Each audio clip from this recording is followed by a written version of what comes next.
All right, let's dive into one of Britain's most infamous heists, Yeah? the Brink's Mat robbery. Picture it, November 1983, Heathrow Airport. A seemingly normal security warehouse, Right. and it's about to become the scene of a crime that really shook the nation, and honestly, even beyond. Definitely a story that captured imaginations. We've got some incredible sources for this deep dive. They really paint a vivid picture of just how audacious this robbery was, the crazy web of intrigue it created, and honestly, some mysteries that remain unsolved to this day. Absolutely, and the scale of it alone is mind-boggling. We're talking 26 million pounds. And in today's money, that's well over 111 million pounds. Wow. It wasn't even just cash. They stumbled upon 3 tons of gold bullion. 3 times. You know, to put that into perspective, that's like the weight of 3 adult African elephants. I mean, can you imagine seeing all those gold bars? It's hard to even fathom. Yeah, it's almost impossible to grasp. And they didn't just stop at the gold, did they? No, they did not. Our sources detailed diamonds, platinum, traveler's checks. It was like a criminal's dream haul. But I think what we're going to see here is that this wasn't just a simple smash and grab. Oh, definitely not. This robbery, it really set off a chain reaction. Consequences that reached far beyond the heist itself. You're absolutely right. The Brink's Mat robbery, it didn't just end when the robbers left the warehouse. No. It set in motion a complex chain of events that would forever change the lives of everyone involved and even shake the foundations of a major financial institution. So let's go back to the beginning. Our sources describe a security warehouse operated by Brink's Mat. It was a joint venture between Brink's, the U.S. security company, Right, I remember reading about that. and Emmet Transport, which was based in London. How did this seemingly impenetrable fortress become the target of such a brazen heist? Well, like a lot of heists, the key was an inside man, security guard Anthony Black. Yeah, makes sense. He gave the robbers crucial information, details about the security measures, even impressions of the main door key. Classic betrayal. It really is. But even with inside help, you'd think there would be some resistance, right? Some alarms blaring. Oh, there was. Yeah. The staff were tied up, threatened. Scary. Yeah, must have been terrifying. The robbers, they were led by Brian Robinson and Mickey McAvoy. They demanded the vault combination. Yeah, I can only imagine what was going through everyone's minds at that point. Definitely. But this is where the story takes a turn. Right. The robbers thought they were going to find cash, about £1 million in Spanish pesetas. Seems like a lot. But instead, they walk into a room filled with gold bullion, Wow. 3 tons of it. Just stacked outside the vault. Unbelievable. It was just sitting there. It seems like the gold was in transit. Yeah, that's what they believe. Being held overnight before being shipped to Hong Kong. Ah. Pure luck for the robbers. Wrong place, right time kind of thing. But for Johnson Matthey Bankers Ltd, Yeah, the actual owners of the gold. this was a disaster. A catastrophe. So they grab the gold, diamonds, whatever else they can carry, and vanish. Easy getaway.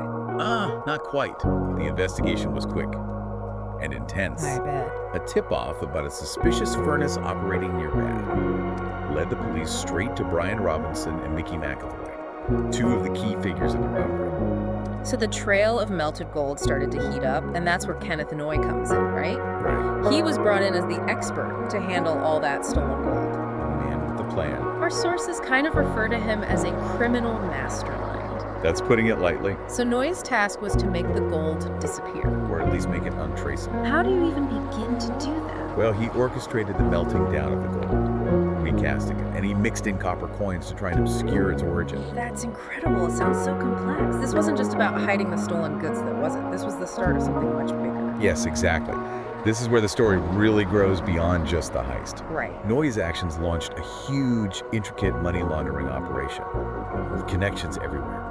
Wow. The stolen wealth started to seep into legitimate businesses, investments, who knows what. It must have been a nightmare trying to track all that money. An absolute nightmare. And it wasn't just about the money either, was it? No. Things took a dark turn with the death of Detective Constable John Fordham. Yeah, That must have been a major blow to the investigation. it was a tragedy. During a police surveillance operation on Noy's property, there was a confrontation. Fordham was killed. Noy claimed self-defense and was acquitted of the murder charges. So did Noy ever face any consequences for handling the stolen gold, though? He did. Despite being acquitted in the Fordham case, he was later convicted for handling the stolen gold and and received a 14-year prison sentence. 14 years. Yeah, Well, it seems like justice was served, at least partially. you could say that. But what about the other people involved? Did they manage to catch everyone? There was a whole series of trials over several years. Oh, wow. Anthony Black, the inside man, he was convicted, sentenced to 6 years. 6 years. McAvoy and Robinson, the ringleaders, you remember? Right. They each got 25-year sentences for the robbery. It sounds like the legal system did what it could. Yeah, in the end. But I can't help but wonder about the gold itself. Yeah. Did they ever recover all of it? That is the question, isn't it? All 3 tons. Despite offering a record reward, most of that gold has never been found. Really? There are theories, of course. What kind of theories? Some believe it was laundered so well that it's back in circulation, maybe even unknowingly adorning someone's finger right now as we speak.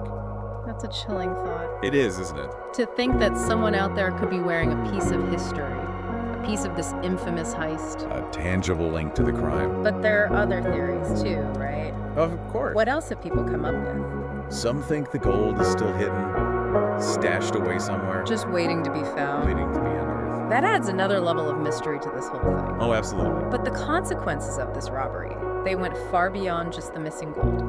You're right. We've only just scratched the surface of this story. We've got a web of criminal activity, a string of unfortunate deaths, and the mystery of all that missing gold. It's a lot to unpack. It is. So luckily we've got time. We do. But for now, let's just think about this. If some of that gold really is back in circulation, how would that change our perception of its value? That's a good question. Would knowing its history taint it? Make you think twice about where it came from. Yeah. Interesting thought. And it's a thought we're going to explore further as we continue our deep dive into the Brink's robbery. Looking forward to it. So we've been tracing this intricate web spun by the Brink's robbery, Yeah, from that crazy heist itself to the elaborate money laundering. right. But there's this other thread in this story, a pretty chilling one. Our sources talk about what's become known as the curse of Brink's all these mysterious and often violent deaths connected to that stolen gold. Yeah, it's a pretty compelling idea, isn't it? Like a curse. This dark shadow hanging over anyone who touches the stolen wealth. Yeah, it makes you wonder. But like a lot of things in this case, I think the reality is probably more complicated than just a simple curse. You're right. The criminal underworld, especially when you're dealing with that much money, it's rarely straightforward. Definitely not. But let's look into some of these tragic events. Our sources talk about this guy, Charlie Wilson. He was a former treasurer of the Great Train Robbery. Oh yeah, I remember him. Seems like he just couldn't escape a life of crime. No, we couldn't. So Wilson had moved to Spain, Right. and he was suspected of being involved in drug smuggling, and most importantly, laundering money from the Brink's gold. Trying to clean that dirty money. But he met a pretty grim end in 1990. What happened? Shot dead, apparently after losing millions of pounds that were entrusted to him. Wow. So even in this world of high-stakes crime, trust and loyalty were pretty fragile. Yeah, seems like it.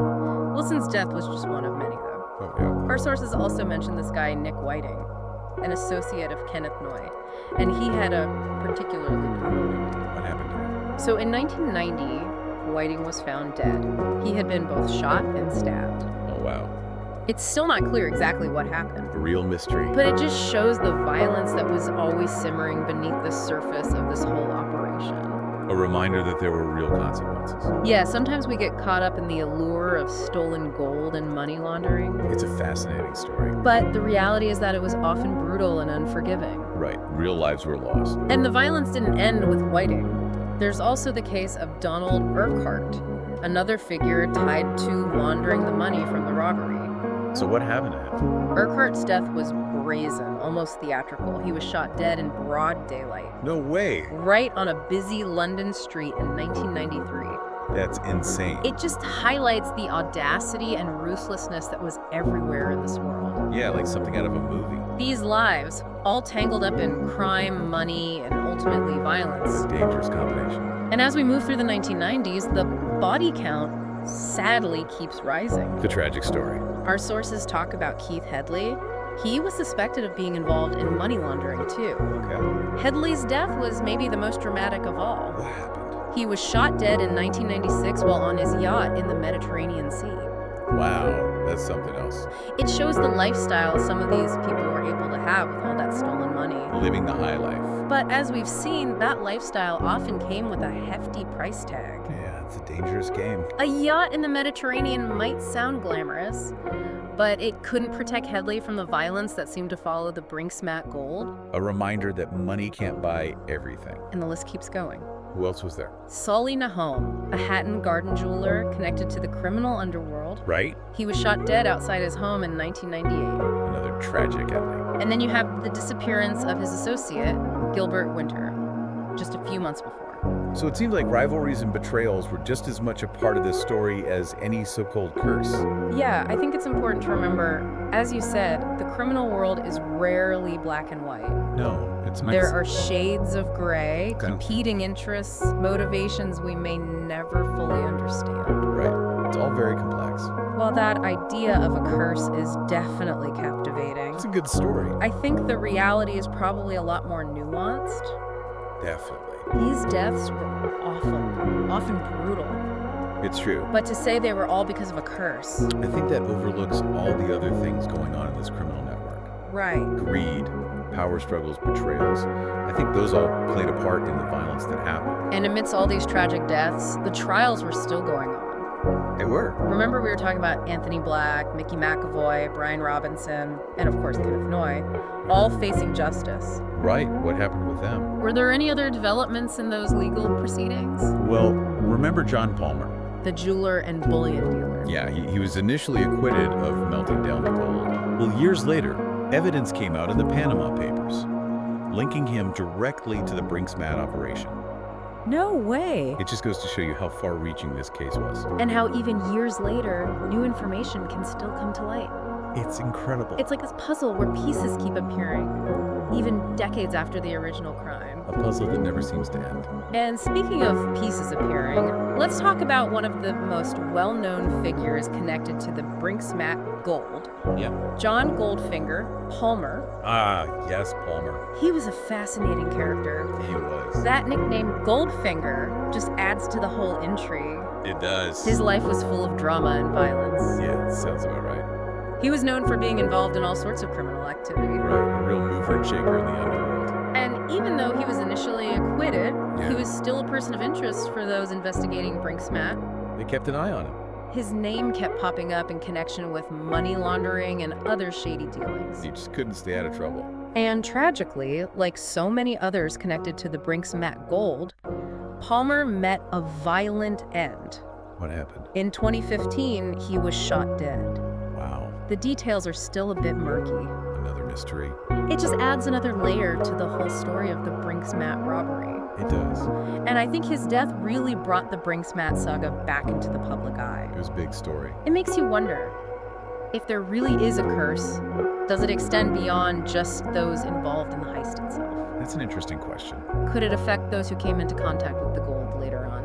Or the money it generated. Yeah. It's hard to say for sure. But I think what we can say is that the Brink's mat robbery left a huge mark. Definitely. A trail of violence and intrigue that seems to have touched so many lives. It's a story that just keeps on giving. And as we look more into the financial and societal consequences of this robbery, we'll see how that impact went way beyond just those directly involved in the heist. Right, the ripple effects were enormous. We've talked about the robbery itself, Right. the money laundering, Yeah, and those chilling stories connected to that curse of Brink's mat.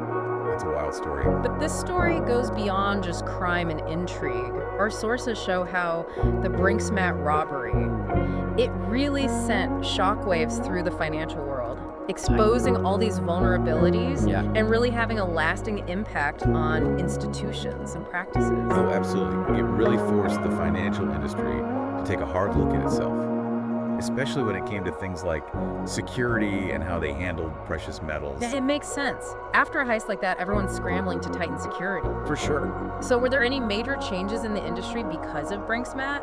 Definitely. I mean, the robbery showed just how weak their security protocols were, so Yeah. it led to a big overhaul of how they did things, especially when it came to transporting and storing valuable stuff like gold.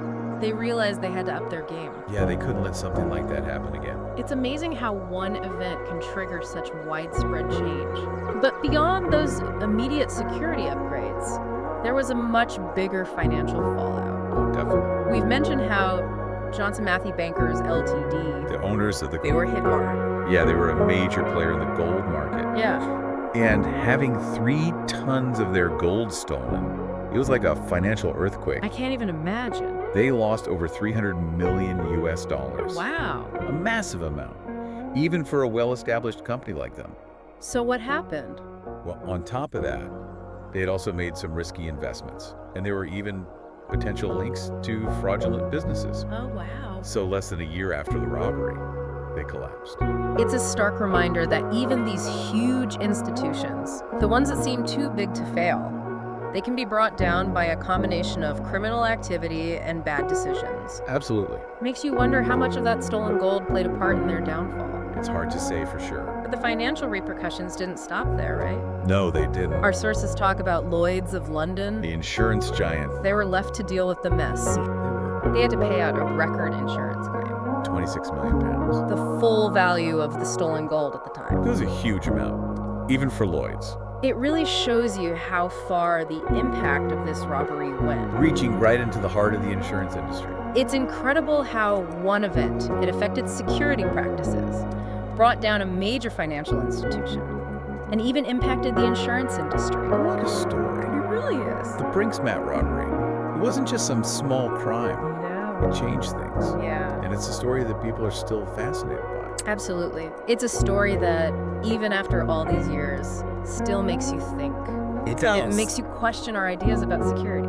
Yeah. It raises questions about the allure and the danger of all that wealth. Right. And it leaves us wondering about what happened to all that missing gold. It's a mystery that endures. Who knows? Maybe some of it is closer than we think. That's a thought-provoking idea. The next time you see a piece of gold jewelry, Right. you might just stop and think about where it came from. You never know. It could be a tiny piece of the Brink's mat loot. And that's what's so captivating about this story. It's a puzzle that's still being solved. The Brink's mat robbery isn't just a closed case. It's an ongoing mystery. A story that continues to unfold in our minds. Who knows what other secrets are out there? Only time will tell. But one thing's for sure.